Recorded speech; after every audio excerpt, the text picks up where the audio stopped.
Assalamualaikum warahmatullahi wabarakatuh. Halo sobat semua, selamat datang di MSLB Channel. Salam damai, salam sejahtera.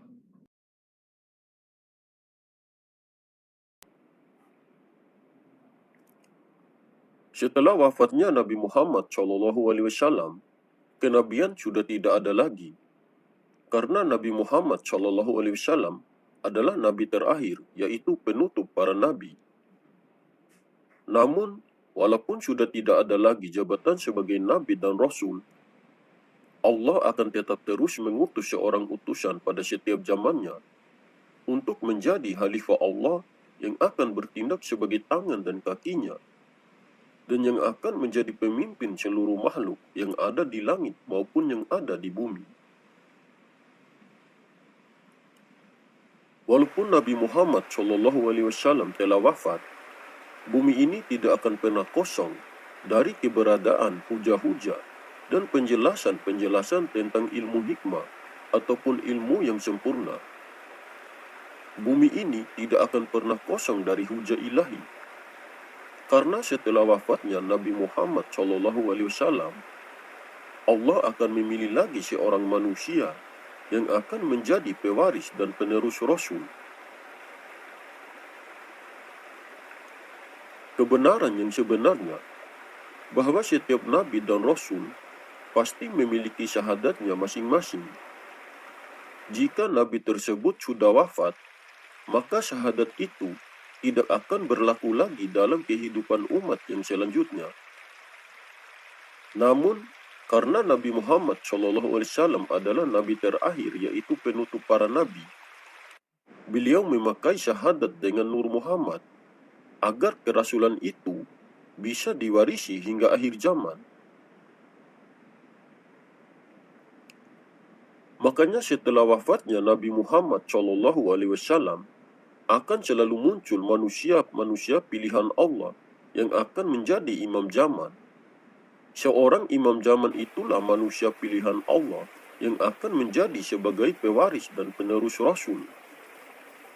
Pewaris dan penerus Rasul itulah imam Ahlul Bait. Dan kemunculan seorang imam zaman ataupun seorang imam Ahlul Bait pada zaman sekarang ini diberi gelar sebagai Imam Mahdi ataupun Al-Mahdi.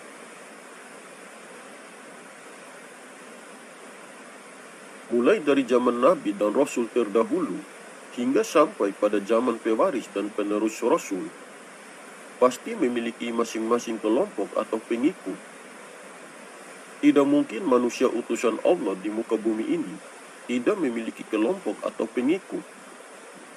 Jika tidak memiliki kelompok atau pengikut, bagaimana seorang manusia utusan itu bisa menjalankan tugas dan amanahnya dengan sempurna?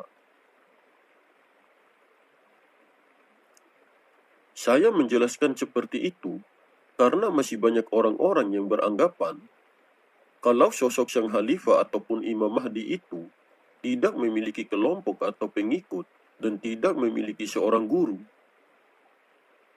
Kalau kita cermati dengan akal dan logika kita, jangankan seorang manusia yang akan menjadi Imam Mahdi, Nabi dan Rasul saja masing-masing memiliki kelompok atau pengikut dan pasti memiliki seorang guru ataupun seorang pembimbing. Orang-orang yang sudah menjadi kelompok atau pengikut sang khalifah ataupun Imam Mahdi, sudah pasti orang-orang itu sudah diridhoi dan sudah dikehendaki oleh Allah Subhanahu wa Ta'ala. Nabi Muhammad SAW pasti memiliki murid, dan murid itulah orang-orang yang berada dekat dengannya seperti para sahabatnya yang mau meyakini beliau dan yang mau menjadi pengikut beliau. Begitupun dengan sang khalifah ataupun Imam Mahdi, pasti memiliki murid yang tiada lain dari orang-orang yang meyakini dan mau mengikuti ajarannya, serta yang sudah menjadi pasukannya.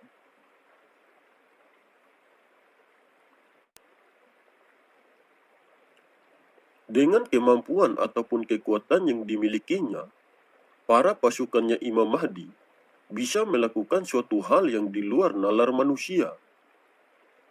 Mereka bisa melakukan segala hal mengenai tentang masalah yang gaib.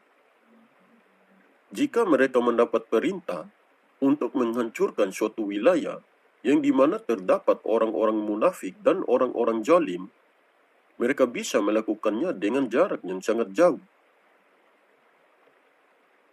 Jika mereka sudah meluluhlantahkan suatu wilayah itu, pasti wilayah itu akan menyebabkan suatu musibah ataupun bencana.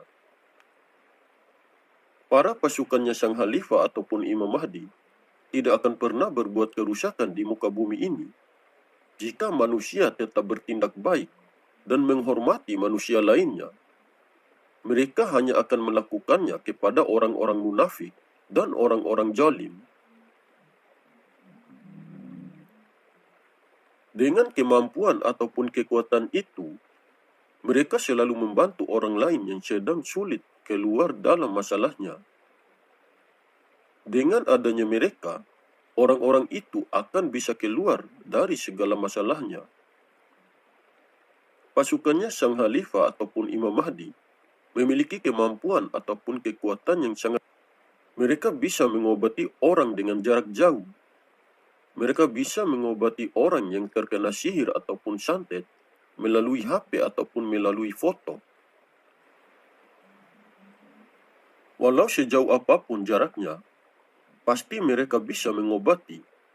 Dan atas izin Allah Subhanahu wa Ta'ala, orang-orang yang dibantu oleh pasukannya Sang Khalifah ataupun Imam Mahdi bisa sembuh. Para pasukannya Sang Khalifah ataupun Imam Mahdi bisa melakukan apapun sesuai dengan apa yang dibutuhkan oleh orang lain. Yang tidak akan mereka lakukan adalah menyakiti orang lain, merugikan orang lain, dan mereka tidak pernah berbuat jahat ataupun dendam kepada orang-orang yang telah menghina dan menyakiti hatinya. Walaupun mereka memiliki kemampuan ataupun kekuatan, mereka tidak akan menyombongkan dirinya, karena hal yang paling mereka takutkan adalah perbuatan sombong ataupun ria. Makanya mereka tidak ingin menjadi orang yang terkenal. Mereka selalu menyembunyikan tentang dirinya dan kemampuannya itu. Mereka akan terpaksa melakukannya jika ada orang yang benar-benar membutuhkan bantuan mereka.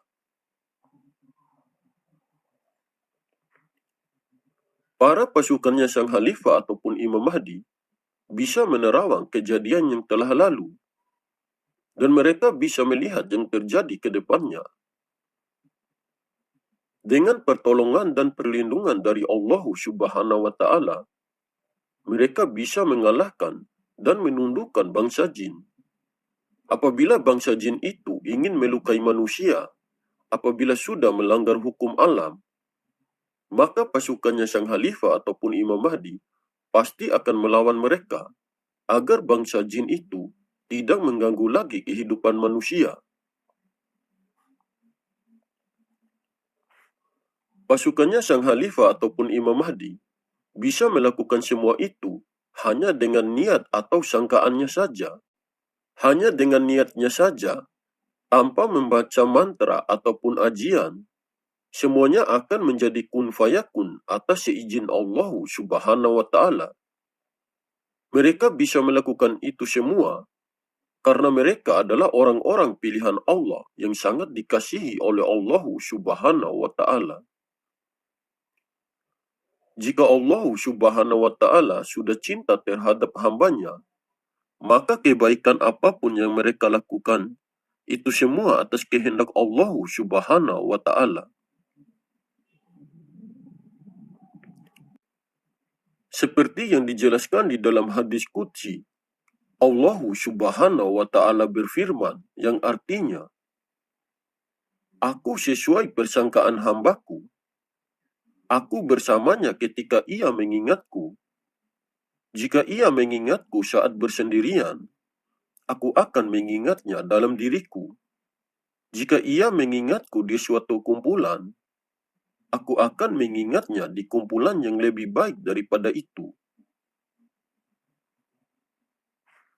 Pada hakikatnya, hanya Allah Subhanahu wa Ta'ala yang Maha Sakti. Karena manusia hanyalah kosong sekosong-kosongnya dan tidak pernah akan ada daya upaya tanpa pertolongan dan kekuatan dari Allah Subhanahu wa Ta'ala. Karena semua yang ada pada diri kita ini hanyalah titipan Allah yang harus digunakan dengan sebaik-baiknya. Kita semua tidak akan mungkin bisa membayangkan betapa besar nikmat yang telah Allah berikan dalam kehidupan ini. Makanya hiduplah dengan rendah hati. Jangan ada keakuan di dalam diri. Jangan sombong. Jangan takabur dengan apa yang kita miliki. Semua harta benda, bahkan batang tubuh, jiwa, nafas, ataupun nyawa ini, semuanya hanyalah milik Allah Subhanahu wa Ta'ala. Inna lillahi wa inna ilaihi raji'un. Sesungguhnya kita datang dari Allah dan akan kembali kepada Allah. Marilah kita semua berusaha untuk memperbaiki diri kita secara lahir dan batin. Jangan mengabaikan diri kita yang batin, karena yang kembali kepada Allah Subhanahu wa Ta'ala hanyalah diri yang batin, yaitu ruh ataupun jiwa ini. Sedangkan diri yang zahir ataupun batang tubuh akan hancur lebur dimakan tanah. Oke sobat, mungkin ini saja yang bisa saya sampaikan. Lebih dan kurangnya saya mohon maaf. Semoga informasi ini bermanfaat. Terima kasih. Wallahu a'lam bishawab. Wassalamualaikum warahmatullahi wabarakatuh. Salam MSLB Channel.